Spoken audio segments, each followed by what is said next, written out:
All right, I think we have a steady number of participants. We're ready to start. Very good. So, good morning and good afternoon, everyone. It's my great pleasure to introduce you our today's speaker, Dr. Guillermo Aguilar. Dr. Guillermo Aguilar is the professor and chair and Dean's Innovation Fellow at the Department of Mechanical Engineering at the University of California, Riverside. Professor Aguilar received his bachelor's degree in Mechanical and Electrical Engineering from the National Autonomous University of Mexico in 1993. He earned his master's and PhD degrees also in Mechanical Engineering at the University of California in Santa Barbara. He later received a Whitaker postdoctoral fellowship to join the Beckman Laser Institute and the Department of Chemical and Biochemical Engineering and Material Science at the University of California, Irvine. In 2001, he was appointed an assistant adjunct professor at the then Center for Biomedical Engineering at UC Irvine. In 2003, he joined the Department of Mechanical Engineering at the University of California, Riverside, and he's been there ever since. He's been promoted to become a full professor in 2012, and since 2013, he serves as the department chair there. Professor Aguilar has co-authored more than 100 journal publications and advised more than 13 postdocs, 55 students, 28 of them graduate students, and several undergraduates and intern students. Professor Aguilar's research has been funded from various sources, including NSF, Sandia, National Labs, and the NIH. He has received various awards, and the most recent honor he has received is the induction to the Mexican Academy of Engineering in July 2019. His current research interests include cryogen spray cooling, laser tissue interactions, biomedical optics, and medical lasers.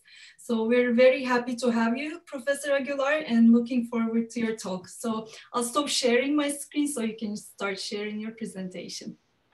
So to the audience, please ask your questions by putting them in the chat box, and we'll pose them to Dr. Aguilar at the end of the presentation. Thank you, Basak. Thank you very much. Let me see. Can you see that? Yes, perfect. Okay. Well, first of all, thank you once again for that kind introduction and for your invitation. It's an honor to give this talk today. So let me start by making a really brief presentation of what my department is about. As you pointed out, I've been having the pleasure to serve as the chair for this department for roughly 7 years. So I just want to give you an overview very quickly about what our department is about, and then I'll get into my talk. So the Department of Mechanical Engineering at UCR was founded in 2000. Ever since I became chair, we've had the tradition of meeting on a regular basis in different points around the area where we are. These are just pictures of the different retreats. We call them retreats, where we meet 16, 17. As you can see, the number of people continues to increase every year. Last year, we met at our own facilities at UC Riverside. And then this year in September, for reasons we all know about, we couldn't meet in person, but we had a virtual meeting to hold this retreat. You can see the faculty, the number of professors in the department has been growing over the years. We're currently at 29. It has almost doubled since I became chair. And the areas of research where we work are really varied. They're multidisciplinary in nature. We have all the way from nano and microscale engineering to controls and robotics. And we're adding more and more faculty to each of these areas to have a good solid core of faculty working together. You can see by the number of awards we've been receiving over the years that it has also gone up, correlating with the number of faculty that we recruit on a yearly basis. And also, as a result of that, the total funding that we provide to support all our enterprise students and expenditures related to research has also been going up over the years. In terms of the students that we serve, this is a map of the number of undergrad students and bachelor's degrees that we have been awarded over the years. As you can see, there hasn't been much growth. In fact, there was a little bit of decrease in 2 or 3 years ago. And that was somewhat intentional so that we could keep growing or at least maintaining the size of our graduate program and focus on some of the research priorities that we have. This is the map that shows you the graduate student population that, like I said, it's been also growing steadily a little bit, but mostly hovering around 90 students or so. So this is in a very quick nutshell, the X-ray of our department, if you will. And now let me jump into my talk. So first of all, I think Bazak, you did a very good introduction. As you pointed out, I come from Mexico. I was born and raised in Mexico City, and when I finished high school, I decided to study mechanical engineering at the National Autonomous University of Mexico. I obtained my bachelor's degree there in '93. Back then it was a combined mechanical and electrical engineering. Shortly after that, I decided to come to the US to continue with my graduate studies. So I came to a small place north of Los Angeles. Let me show you this other map. It's called Santa Barbara on the central coast of California. And that's where I continued with my graduate studies at UC Santa Barbara. I got my master's and my PhD degrees in '95 and '99. And then I took a short hop to the south of Los Angeles to a place called Irvine, where there's another one of the UC campuses, a beautiful campus near the coast as well, UC Irvine, where I continued to study as a postdoc first, and then researcher, and eventually an adjunct assistant professor, as you pointed out. And then a very short hop a little bit northeast from Irvine to Riverside, where I currently work, and that's where we have our operation nowadays. So as you can see, ever since I came to the US, I came to California, and I've stayed within California and also within the UC system. All right, so getting into the topic today, like the title of my talk suggests, I want to give you a little bit of a walk through the kind of things that I've been doing, all the way from studies related to dermatology, as you will see in a few minutes, all the way to something newer called the window to the brain. And this is a cranial implant that we've been working toward in recent years. I have 6 subtopics here, although for time reasons, I think I'm going to limit myself to talk about 4 of them only. So let me start with dermatologic spray cooling. So this was a topic that was new to me when I first arrived to UC Irvine. I had been working in mechanical engineering, fluid mechanics, and heat transfer related topics, but not necessarily in connection with anything of a medical nature. So I went to UC Irvine, and then I started learning about a lot of different skin diseases and some, not necessarily diseases, but some sort of pathologies and pigmentations that needed to be removed by some technologies that had been developed over at UC Irvine. And one in particular was the one that my postdoctoral advisor was working on, and that's called the port wine stain birthmark. Like I said, they had been working toward the development of laser surgeries, laser therapies, in order to remove this kind of stain. And I'll give you a picture of what that is. So this is the picture of the entrance to the Beckman Laser Institute and Medical Clinic. Dr. Nelson was my postdoctoral advisor, and he was the one who introduced me to this vascular malformation, which, as you can see in this picture, it's quite visible, and unfortunately, in many cases, it is visible in very parts of the body where like the face, where you have to do something about it in order to remove them. It affects relatively small percentage of the population, although for large countries like the US, that translated into about 1.5 million people. And as you can tell from this comparison, sometimes those relatively pink, mildish stains can evolve into something darker and can even cause the hypertrophy of the underlying bones. So back in those days, this is in the early to mid 90s, the laser therapy was already being developed in order to produce what is known as the photocoagulation of the blood vessels. So the idea is that you shine pulse laser onto the vessels that are too excessive for the irrigation that is needed in that area, and also too large. And so by doing this gradually, you can remove those stains, you can remove the vessels, and gradually remove the stain. The problem was that there's a comparable amount of light that gets absorbed upper in the skin, in the epidermis. And the reason why that happens is because if you look at the absorption spectra of both melanin and the target, which is the hemoglobin inside the blood, then the absorption is very similar within the wavelength range that you typically need to work with. And so that produces two problems. For one, you get an epidermal heating that you don't want because it can lead to irreversible scarring and dyspigmentation.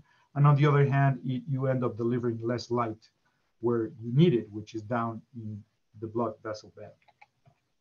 So again, in the mid 90s, my postdoctoral advisor and a couple of co-workers had developed this technique known as cryogenic spray cooling, where they would spray this very cold liquid onto the skin with the idea of creating a very thin layer that, as it evaporates, it removes the heat away from the skin prior to shining the laser, which is ultimately going to do the photocoagulation part job for you. And so with that in mind, that was the idea behind this technology. You would provide the protection that you needed at the epidermal level. It would also allow the clinicians to deliver higher energy dosages, which would in turn decrease the number of treatments. And then because of the cold temperature of these sprays, it can also provide some patient comfort because it serves as an anesthetic. This technology was so successful that Dr. Nelson and his co-workers patented it, and it became a very lucrative patent for many years for the UC system. So, that was about the time when I arrived. I mean, clearly the goal of this therapy was to go from something like this to something like that. And in fact, it was possible with the advancements that had been achieved up until then. But the reality was that the majority of the patients couldn't obtain enough blanching. They were improved, part of the stain was removed, but there were clearly regions that were not completely blanched, even after 8 treatments in some cases. And in fact, statistically, it was shown that the success rate was less than 20% if the ultimate standard was the complete blanching of the lesion. So here's where I found myself as I arrived in the late 90s. And the first thing we recognized was it was very important for us to understand what was going on, how the spray was atomized, how it was performing this extraction of energy as it was being deposited on the skin. And then all of this, how it correlated with the way in which the laser light was delivering its energy and achieving the photocoagulation. So it is easier said than done. Clearly, what that entailed is that I had to essentially the task of putting together a couple of labs, one at the Beckman Laser Institute, another at the Biochemical Engineering and Material Science Department. The first one was mostly with intention of doing all the characterization from the, say, the skin point of view, try to understand how the heat was extracted from skin models. And then the other one was mostly about understanding the characteristics of the cryogenic sprays that were used to cool down the skin. So, well, that's what we did. And this picture here, or this slide, shows you what I've called the spray path, right? I literally had to get involved with every aspect of the spray. I had to study how it was flowing internally, the nozzles, how it was atomized once it was ejected from the nozzle, the way in which it was interacting with the skin, the kind of mechanical deformation that it was producing, and how that affected the way in which the heat was extracted. And then, of course, doing a lot of different experimentation to understand how the heat was being removed away from the skin. So here's again another set of pictures that show, for example, we identified that sprays that were finely atomized, like it's shown in this picture, which ended up deforming the target less compared to those that were not so finely atomized, ended up producing a relatively thicker layer of cryogen, which was detrimental to the efficiency of the heat extraction. Whereas when we had these kind of forceful jets that deformed the skin a lot more, we had larger droplets in general, which ended up producing a thinner layer on average, and performing a better or more efficient job at extracting the heat. All of this was possible thanks to the development of a whole variety of sensors that we use to determine, well, precisely the temperature as a function of time.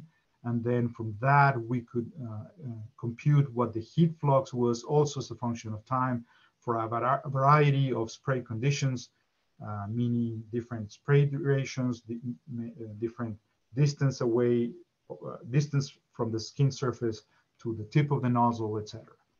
And so this was my bread and butter, if you will, like we say here, for about 4 years at UC Irvine.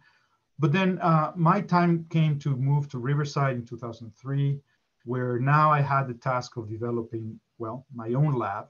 And so the name I gave to my lab, given the ideas that I had in mind to develop, many of which were still going to be connected with what I had been doing at UC Irvine, but some of them started to look a little bit different.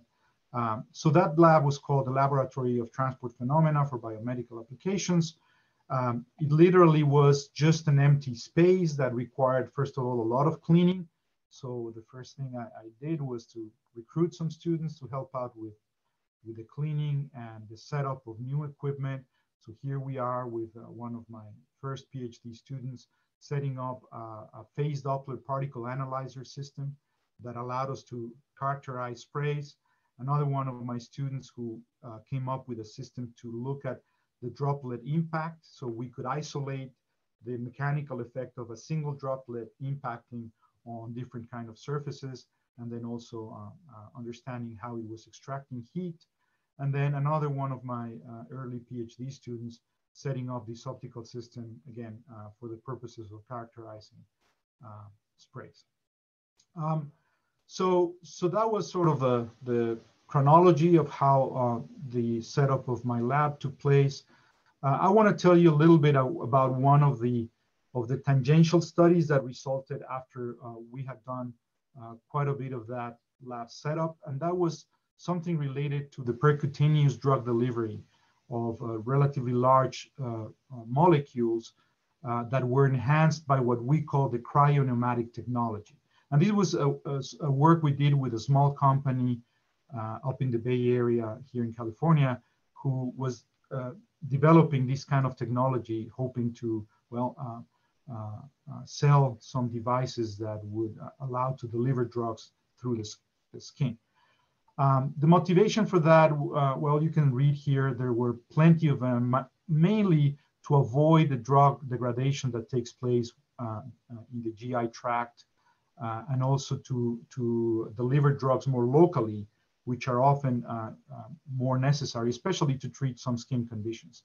But the challenge with that kind of delivery is usually the low permeability of the human skin, especially by the stratum corneum, which is the uppermost layer of our skin.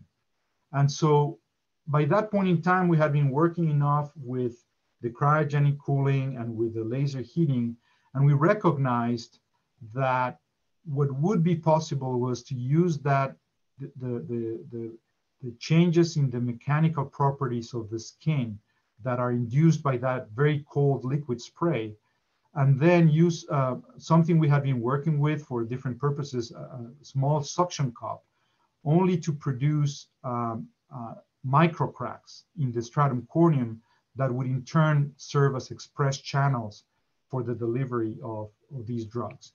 So essentially what we did is cool down the skin, make it more brittle. That's really all we were doing. And then using a suction cup that would exert these kind of tangential forces that would crack the skin and produce, hopefully, micro cracks. And by looking at some of the hair follicles we had in this kind of system, we were playing with pig skin at that time. We demonstrated that indeed we saw some evidence of micro cracks that were produced after this kind of procedure.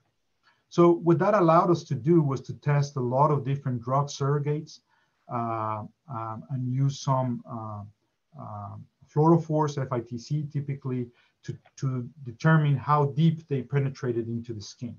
And in this table, you can see the typical molecular weight of commercial drugs that were of interest. We actually worked with much larger drug sizes or drug surrogate sizes, molecular size, to try to demonstrate if we could indeed get that penetration by using this technique that we called cryopneumatic. And so the experimentation was relatively simple. We used the sophisticated technique of tape stripping. I'm not sure if you're familiar with it, but you can simply use Scotch tape, the kind that we use to stick papers together, and just apply that to the skin and remove those layers one at a time, and then observe under the microscope, a fluorescent microscope, the intensity of that fluorescence. So we can, in a way, correlate the number of strip with the intensity of the fluorescence when we do it under this cryopneumatic technique versus, say, a control where you do nothing. And so once we have that region of interest and we can quantify the fluorescence intensity, we can plot it in the way of the cumulative sum of the pixel fluorescence intensity as a function of the tape strip for both the control and the treated samples. And as you can see in these four charts, what we observed is that for all cases, for FITC dextran molecules of 4 kilodaltons, all the way to the very, very large molecule of 70 kilodaltons, we had higher fluorescence intensity for those procedures, or when we used the cryopneumatic procedure relative to the control. So these were good news at the lab setting. What we had the opportunity to work with a plastic surgeon who was about to perform what is known as an abdominoplasty. So they were going to remove a portion of the belly of one patient. And then what we could do is to test that kind of cryopneumatic technique on that portion of the tissue prior to the surgery. And then after immediately after the surgery, we would take some biopsies and then look at that fluorescence intensity, say in the control case, and then compare it to one of the, or many of the different procedures that we used to test the different parameters like penetration depth for various times. And we observed that there was some evidence, indeed, that there was some penetration down what we believed were the cracks that were produced due to this technique. So we reported that back then. We were really happy. We thought we were onto something that could lead to the development of some new technologies. Unfortunately, this was around the 2008 time when the recession hit us, and then this company ended up folding and couldn't quite continue with the development of this technology. But it was an interesting study. We learned a lot, different techniques, different things to do, and another use of the cryogenic spray cooling beyond what I just told you about, which was simply to cool down the skin before a laser pulse was delivered. So this brings us to about 9 years ago in 2011. There were these and many other projects that had been taking place. So my lab was no longer sufficient to house all the different things that we were doing, and we were recruiting more and more students. So then I had the opportunity to get some additional space and form what was now my second lab at UCR, the optics characterization lab, where we did a lot of different things, some of which you can see listed here. Something that was taking place at that time was in connection with some of my colleagues that work in the materials engineering realm. The picture you see here is from my colleague Javier Garay, who used to be at Riverside, but has moved to UC San Diego, not too far away from us. And he is a material science and engineering expert. He was working towards the development of something he called the CAPA, the current activated pressure assisted densification technique. And what it is, it's essentially a chamber that's attached to an instrument machine that allows you to densify the powders of some materials. Typically, he works with ceramic materials, so that he can densify them at really, really high density, beyond 99.1% dense, so that he can basically form solid objects like these small discs that you see in this picture, but retaining the nanostructure of those materials. So what that ends up yielding is that you have a ceramic material that would typically be an opaque material, but you have imparted transparency to it. And so these are samples, for example, you know, that of Yttria-Stablized-Zirconia. That's the ceramic that he was working with. And his purpose was to not only densify them, but then later treat them. It's called an annealing process, where you can treat them at a lower temperature than when you densify them, but then change the color of those discs. And what that allows you to do is produce, for example, optical filters. Those are the kind of applications that Javier was after. So I had started interacting with him. He explained to me back then that the whole purpose of this densification technique was to avoid these kind of imperfections that typically exist when you have very, very large grains. So he densifies these instead. He obtains much smaller structures, which are even smaller than the wavelength of light. And even though those voids still exist, they're so small that they essentially pose no scattering sites for the light, and light can penetrate through. And that's what gives the transparency property to these ceramics.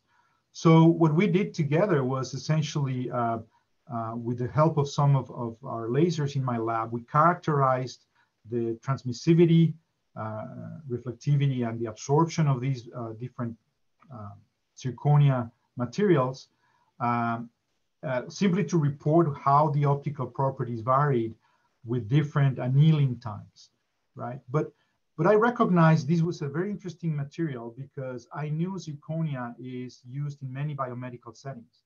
It is biocompatible. And so I was really excited about the fact that we had in our hands a material that I knew was biocompatible, but now it also had these transparency properties. Now, at the same time, I was working with a good colleague of mine in my home country, Mexico, not too far from the border. So actually, we can just go across the border and communicate relatively simply. Santiago is his name. And we were working on laser tissue interactions. We were trying to do things like, for example, in this paper, look at the mechanical response of tissue phantoms when we were shining nanosecond laser pulses. So once this kind of came together, I brought this team, the three of us, together and said, okay, what can we do with the ceramics that Javier has now produced in his lab, with the kind of treatments, laser tissue interactions that I've been working with Santiago, and also the very, at that time, they were new to me, the ultra short laser pulses that we could obtain with Thai sapphire lasers. And one of the things we did was to see if we could write waveguides on these materials. So things that, what you see here are pictures of how we, depending on the number of passes, we've been able to write or change actually the refractive index of that material, as you can see here by those white lines, by using these very short laser pulse to produce that kind of interaction with the ceramic material. But something more important than this was that we came up with this idea of the window to the brain. The idea was here, okay, we have a biocompatible material that is transparent in nature. We can possibly use it to replace some of the materials that are typically used for things like craniotomies, where neurosurgeons are face the unfortunate situation that they need to remove a part of the skull in patients that either suffer some accident and they have to undergo these kind of therapies, or people that have, for example, a stroke or a traumatic brain injury, and a portion of the skull has to be removed in order to depressurize the brain, and then it has to be placed back, or alternatively, you can use one of these implants. We did some research at that time. We recognized that the typical material that is used for those kind of things is titanium, but there are also some polymeric materials like PEEK and PEC that are meant to provide that kind of mechanical shielding to the brain, but none of them provided the ideal combination of transparency and toughness that is required for a cranial implant, and the optical transparency that we could provide with the zirconia material. So that's how the window to the brain concept came into play. This is a schematic that shows that in concept, we could produce this material that would replace a part of the skull. It would allow for light to penetrate, some depth. If we were to write waveguides like we had been doing with my colleague in Mexico, we could even allow for light to penetrate deeper, and then perhaps in a future iteration, we could even couple that to optical fibers, so that light that traveled through those waveguides would be coupled to optical fibers and then delivered even deeper. Now, in order to make this a reality, we knew that we had to do a lot of things. The goal, of course, was to allow for improved imaging and diagnostic techniques for some light-based therapies. We needed to demonstrate it was a biocompatible material indeed in this new form of a nanocrystalline structure, that it was tough, that it would not crack in the case there was a mechanical impact, that it would be stable over time. And then, of course, something we recognize is that if there were ever any kind of a bacterial infection post-operation, which we learned was a very typical thing that happens even with current titanium brain implants or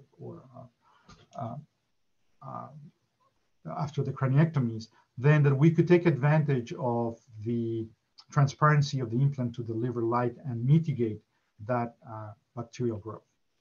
So for the next 4 years or so, so between 2011 and 2014-15, I had the fortune to have a very good PhD student who wanted to take over this project and do a lot of things related to what would be the base for this window to the brain. She did 4 studies. Each of them, in fact, is a chapter in her PhD thesis. But the very first one was relatively, or in my opinion, the most important one. And that had to do with demonstrating that we could indeed get better imaging when we did this procedure through the transparent cranial implant versus when we did it through the native skull. So that's the one I want to talk to you about really briefly. So again, this is the cartoon I just showed you before. We worked with a mouse model where we were able to remove a portion of the parietal bone and replace that with cranial implant that looked like this. So you can see it is quite transparent. So once that portion of the skull was removed and replaced with that cranial implant, we were able to do some sort of imaging. And we chose to use OCT imaging, which is optical coherence tomography, because that's a standard procedure that well used imaging technique that allowed us to perform this comparative study. So here's the image that we obtained. This is the side-by-side OCT image in a logarithmic scale. So you can see when we image through the implant, there was some sort of structure we were able to resolve down in the brain, which happens to coincide with the location of what is known as the corpus callosum. This is a bundle of nerves that separate the left from the right side of the brain. And then we compared it with the imaging we obtained through the regular skull surface, where we could not quite resolve the location of that corpus callosum. When we looked at the average intensity versus depth of those images, it was, again, very clear that when we imaged with the implant, we got a stronger signal than when we did not image through the implant. So this was a very short communication study, very important for us because it demonstrated the feasibility of developing this implant. And we published it back then. It was published, I think, 2013. It got a lot of hits. A lot of people got interested in it. We got quite a bit of press for a little while. It was a fun ride. Just to wrap up this topic, we knew that we still had to contend with the issue of once that implant is placed, the scalp has to be put back in. And if you're going to be using this window for recurring diagnostics or even recurring therapies, you need to be able to reach to whatever target you have underneath the implant. And the scalp represents an optical barrier. So one of the studies that, I don't know if you paid attention to that quad chart that I showed you, but one of the studies that Yasmin, my student, did was precisely to try to clear temporarily that scalp by using something known as the optical clearing agents that would allow us to deliver the light through the scalp without having to remove it, because that would be somewhat invasive and problematic if it had to be done all the time. Anyway, I don't want to get too much into those details, but that was a challenge we knew in advance we would have. What really ended up happening after these 4 studies was that it gave us a fantastic opportunity for something that I had been dreaming about for quite some time, and that was to bring together institutions from the US with institutions from my home country in Mexico. And we identified that the National Science Foundation that provides funding for a lot of the work we do here in the US had a program called the Partnerships for International Research and Education. So we applied to that program with a proposal called SOMBRERO. And for those of you who know Spanish, you know what that means. But SOMBRERO means hat. So it was a very fortunate acronym that actually represented exactly what we were trying to do, the synthesis of optical materials for bioapplications. And being a National Science Foundation funded work, it had to include research, education, recruitment of students for education and research, and the outreach to the community. And so the NSF and the equivalent of NSF in Mexico, CONACYT, put together their efforts to fund this kind of work. And we were successful. We were, in fact, the very first US-Mexico funded project. It ran from 2015 until this year. Technically, it was supposed to end this year, but we extended it one more. And it was a sizable amount of money that allowed us to carry on a lot of different studies. Again, to summarize, the idea of these was to enable a lot of different studies in the brain, both diagnostic and therapeutic, with the idea to perhaps serve as a tool to carry out and understand better many of the brain pathologies, such as neurological disorders and others. Again, it entailed a lot of collaboration, and in fact, this map shows you the 4 institutions that were funded, 3 of them in Mexico, including one in Mexico City, where I'm from, one here near the border where my colleague is, and then UC Riverside. And there was a lot of mobility of students that allowed us to also have this kind of international collaboration to carry out a lot of the research activities. This is a picture of how we started back in 2015. And then over the years, as you can see here, we were reporting the total number of students and participants that were involved in both countries. By the end of the 4th year, we had quantified a total of 87 between professors, undergraduate students, graduate students, postdocs, everybody included, 87 people, which was really even beyond our expectations. The last meeting we could have in person was in my alma mater in Mexico City. This is a picture we took in the very iconic plaza that we have there. And unfortunately, this year we couldn't hold that meeting. So let me check the time. All right. So this brings us back to only, what, 3 or 4 years ago. We're having all these things going for us. We're doing a series of studies that are allowing us to develop this window to the brain. So we saw the opportunity to form what is now known as the Center for the Synthesis of Advanced Materials for Biomedical Applications, or CSAMBA. That's another fortunate acronym.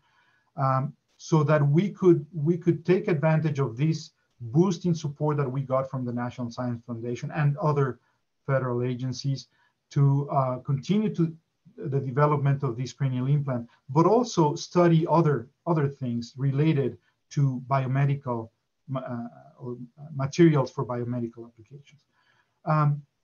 It took us about a year. We have now a very nice setup with a variety of optical tables and a variety of instruments, including a conference room and a biological area where we can prepare our samples. And let me tell you just a little bit about some of the studies that we have undertaken. So I told you at the beginning, one of the things we started to work on was on the writing of waveguides. Well, we went back to it now that we had the implants, like the ones I showed you before. We got back at it and we tried to demonstrate that we could indeed write those waveguides that, as I showed you in the cartoon before, would allow us for deeper penetration of the light as we shine it on the upper surface of the implant, and then it goes into the tissue. So we worked with a variety of lasers.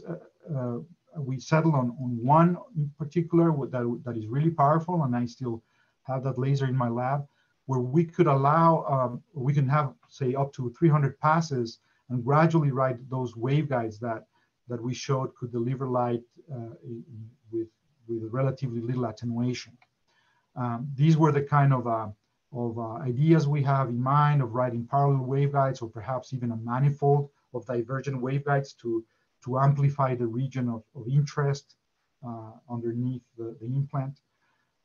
Other studies that spun off of this was, like I mentioned before, trying to look at the antibacterial procedures we could have whenever there's any sign of infection.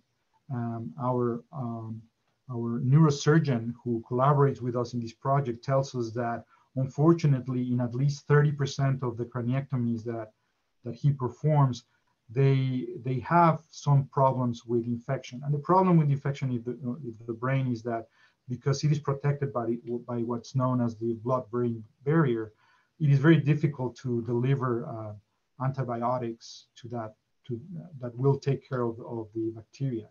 And so having the opportunity of using light to penetrate through the implant to arrest the growth of that bacteria is a positive thing. So a couple of my students started to work on some Petri dishes. They were essentially growing E. coli bacteria, and then they shifted to Staphylococcus. But they showed that if you do nothing, if you have no laser, and NP here stands for nanoparticles. So we were also entertaining the possibility of using zinc oxide nanoparticles that have antibacterial effects just by themselves. So if we did nothing, there was a lot of growth. If we did apply the nanoparticles, we could arrest that growth to some extent. But if we applied the nanoparticles with the laser, the reduction was even more pronounced. And we quantified these in terms of colony forming units per milliliter relative to control. And we showed that indeed the laser plus the nanoparticle combination was resulting in the sharpest decrease in the bacterial infections. And here there's some of the same thing, trying to speculate about the possible mechanisms that are producing these, which we believe, as most people working in this area do, that has to do with the generation of the ROS, or the reactive oxygen species. What we ended up, or one of the goals that we have in the long term, is that we not only have this possibility of arresting the growth of bacterial infections, but we also take advantage of the possibility of using our lasers that shine through these implants to generate multiphoton emission or second harmonic generation kind of effects that we can use to improve diagnostics. One more of the studies that I want to tell you about is related to diagnostics, in fact, this laser speckle imaging. This is a non-invasive technique and therefore very attractive. It's a lot easier to implement than OCT. And so one of my students actually set out to the task of using this reflectance technique. This is the speckle that is produced when a laser is aimed at some surface, in this case, of course, tissue. And you can collect the images that you obtain, the intensity of the images, and also both temporally and spatially look at variations that exist from those images. So what you see here, for example, are the different kind of laser speckle imaging that you would obtain from a vessel where there's a lot of motion, and therefore you can get a speckle that is the result of, say, red blood cells that are moving down that vessel, versus say a vessel where there's basically no motion because there's been, for example, some coagulation. And so by comparing and contrasting these kind of images, you can look at things like blood flow changes during a stroke. You can look at things like changes in the blood flow due to some functional activation that you're trying to produce. And also things, or you could attempt to at least get some sort of a early warning of migraine attacks or seizures that are the result of some spreading depolarization that you can detect with laser speckle imaging. We have set up in our lab some studies. So for example, we have been working again with some mice models, and we have been looking not just acutely, but also chronically over the span of many, many days, as many as 60 days, where we have been taking different LSI temporal contrast images, changing, for example, the exposure time at the time we perform the surgeries, 14 days, 28 days, and then, like I said, even up to 60 days. And then we compare in charts of like this size, essentially the resolution that we have when we image through the skull versus when we image through the implant. And the good thing about this technique is that it allows us to measure, when we do the imaging through the implant, we can look at smaller vessels and we get sharper images than, of course, when we image through the skull.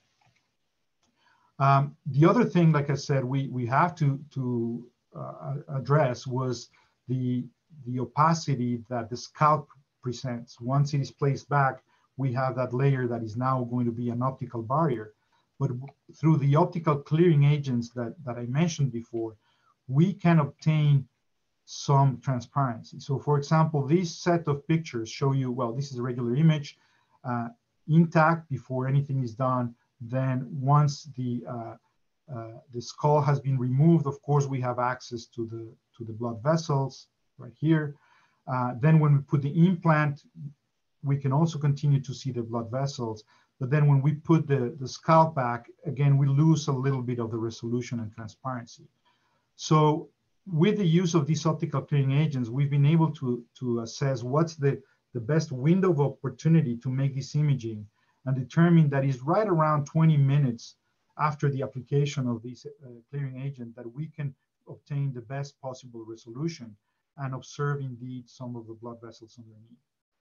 The other thing that we have been doing in this arena is to look at hyperspectral reflectance images. So rather than just shining white light, we have been using filters to have multispectral illumination so that we can get different kinds of information from different wavelengths. And so with things like this, not only we can determine or locate spatially where those blood vessels are, but we can also determine, for example, whether they are, whether their arteries or veins, and the relative velocity with which blood is flowing inside them. So this is really exciting. I mean, this is a technique that it's relatively, like I said, it's relatively simple to implement, but it's providing us more and more information as we add more capabilities to it. All right, so I want to wrap this up and essentially tell you, so this brings us to the current day. What's next? I know some of you have heard about this exciting new project that we have in collaboration with MGH, as well as Minnesota and UC Berkeley. That is a new research center that I am really proud of being part of. It's called the ATP-Bio, for Advanced Technologies for Biopreservation. And so we're, quite frankly, we're literally trying to determine what is it that we're going to be doing along these lines. The things that we propose to do entail providing uniform tissue warming after tissues have been frozen. And so that's the part where my lab and my collaborators are going to contribute. This is just one slide. I don't want to spend too much time on it, but basically to show you that some of the things we're going to be looking at in the near future are things like, for example, splitting the beam so that we can provide that kind of uniform tissue warming for some of the biological systems we want to rewarm. Again, I throughout my talk, I mentioned several lasers of different wavelengths, different pulse durations, different repetition rates. All of these are at our disposal to try to provide the kind of warming that is needed for these frozen materials. And then, of course, we also need to have some ways of assessing temperature. So we're looking at things like laser-induced fluorescence thermography, where hopefully in a non-invasive way, we'll be able to determine how tissues are either freezing or rewarmed from suspended animation. Well, and then finally, I just have to acknowledge, as always, all the work that we do in my lab is not the result of only one person. In fact, there's many of them. These are pictures of my group over the years. I know I need to update this because the last one was in 2016. But roughly speaking, my group is of about this order of magnitude, about 10 to 12 students and postdocs in total. And so together we've been able to do many of the things that I showed you today. Again, just finally, the acknowledgements to the funding agencies. I mentioned that we have that PIRE SOMBRERO grant, and now we have this ATP-Bio support, but there's many others that have also contributed to the things that we do, including other federal agencies like DARPA, the Air Force, and even some agencies that fund the collaborative work that I mentioned before with my home country in Mexico. Some special thanks to my closest collaborators in later times. And with that, I think that's exactly 45 minutes in my watch.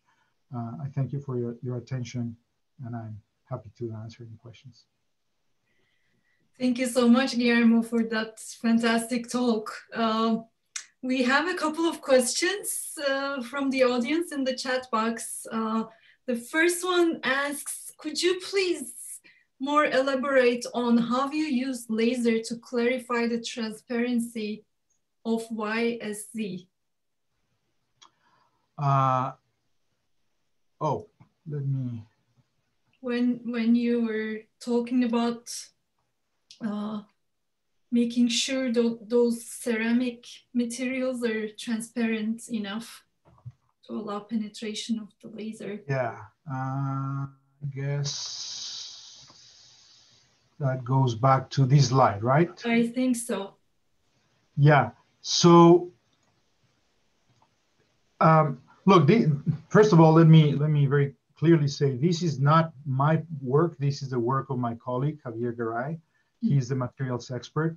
So, but what he does with his group is essentially densify the powder. So he basically gets commercial powder. This is powder of zirconia with very, very small content of yttria, simply to stabilize the microstructure. He densifies this in a chamber that you can see in this picture, where he has essentially a inductive coil to elevate the temperature. At the same time, he's pressurizing that that powder inside a crucible, and they're forming those very small discs. And by doing this at very high pressure, with the control of the temperature and a very quick ramp up and ramp down of temperature, he's able to reduce the size of the grains, and therefore the size of the pores in between grains to sizes that are of the same order or even smaller than the wavelength of visible light. So namely smaller than 300 nanometers. And so when that happens, that essentially from the perspective of light, those small pores are invisible, and that's why there's no scattering and light can penetrate through. Mm-hmm. Okay, so next question is, thank you very much for this great talk. Can you please expand a little bit using laser for the brain diseases? Could penetration of the light to the brain potentially be harmful to the brain tissue? Could it lead to irreversible opening of the blood-brain barrier and causing a leaky barrier? Absolutely, and that's a very good question. And the answer is yes, it could. And that's why we have to be really careful. So I know it's only a cartoon, but well, yeah, here. So the idea is that once this implant is in place, whether it has waveguides or not, but especially if it has waveguides, we have the possibility of shining light and therefore get some view of what is known as the cortical region of the brain, the very superficial part of it, where we know there's a lot of the lesions that often neurosurgeons want to treat anyway. And so that region is accessible. And even if from a therapeutic point of view, it would be too risky because it could induce any kind of a coagulation of blood vessels that you don't want or some tissue damage. From a diagnostic point of view, it is still a tremendous advantage because you simply maintain the energy of your lasers below the thresholds that you know would be damaging, and you still get enough signal to essentially monitor and track the evolution of whatever the pathology is that you want to track. If we think of therapeutic possibilities, then yes, you have to be careful the way in which you deliver that light, because there's also precisely that kind of concern that you may inadvertently damage tissue that you don't want to damage. And so we're not there yet. We haven't really explored that. In fact, right now we're at the point where we need to determine what are the temperatures that this material can withstand as we're delivering light and producing heat in the implant itself. We don't want to exceed certain temperatures that could either crack the implant, right, by just thermal stresses, or produce some undesirable damage on the tissue side.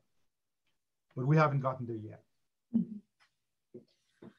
Okay, I have one question So Sure. I may have missed it during your talk, but what kind of medical conditions or, you know, a traumatic injury would necessitate a craniotomy and imaging in the deep tissue together? Because I think putting a cranial implant is invasive. So if it's not necessary, why would a neurosurgeon prefer doing this to be able to image?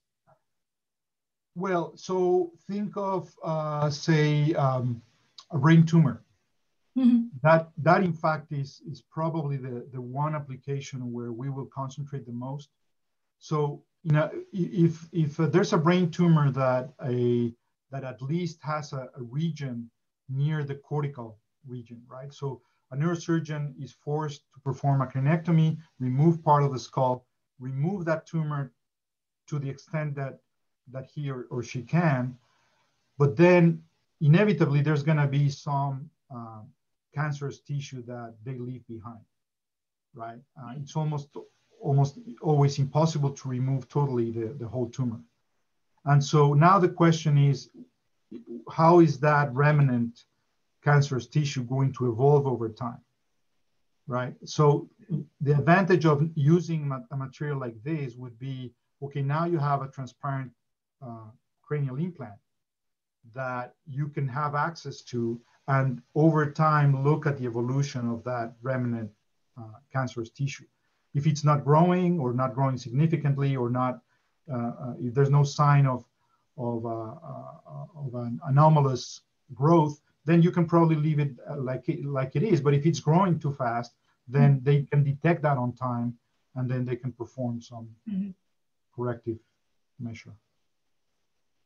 Okay, thank you so much. I don't see any other questions from the audience. So I just would like to thank you once again for joining us and sharing your work with us. It was a pleasure to listen to it.